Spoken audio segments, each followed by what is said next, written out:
Welcome back everyone, Meanpooh here, and today I have a game called The Cycle.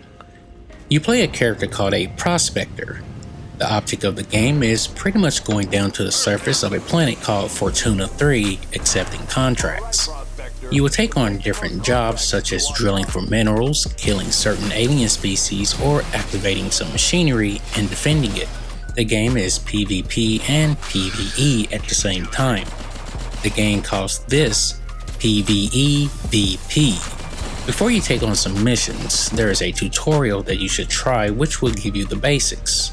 When finished, you'll be returned to the space station to where you can choose an avatar to play as.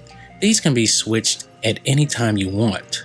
There are 6 to choose from, with 3 being female. You can choose between 3 factions to play for. Gaining experience lets you unlock new weapons and/or abilities. One is focused on heavy weapons, another is speed and evasion, and the last is a mix of the first 2. Winning matches will reward you with items so you can craft certain weapons when back at the station. You are also able to find some usable resources on the planet as well. Before dropping, you can choose to go solo, which will allow you to form a pact with another player if you meet while on a mission. The player can deny the request and choose to kill you or just leave. The duo option will let you drop in pairs of 2, which will be 10 teams. Your teammate can still choose to lead the team if he or she chooses to. Lastly, there is playing as a squad, which will have you drop down in a squad of 4 consisting of 5 teams. All teams will be competing for resources and will be ranked by whomever completes the most contracts. You'll have 20 minutes on the planet to get the work done and get off. During that time, you will fight different creatures who mostly come out when you decide to start a contract. The creatures that you will confront are varied, and since this is an early access title, I'm sure there will be more to come. The planet has a variety of trees and grass with different rock formations in the play area. The planet is touted as unstable and will start to break down over time. The wind will pick up and you may even see rain and lightning. None of the weather effects will hurt you, but if you are left on the planet when the time runs out, you lose. Oh, that's right.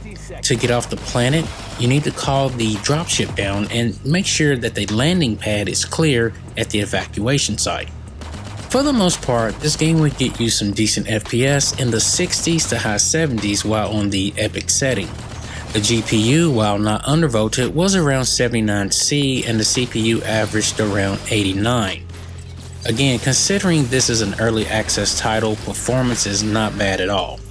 If the temperatures are too high for you, try playing on 1600 by 900.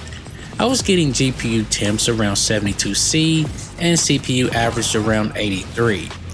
FPS will be decent as well, and remember, since these maps are procedurally generated, that can sometimes affect what's on screen, which in turn affects your FPS.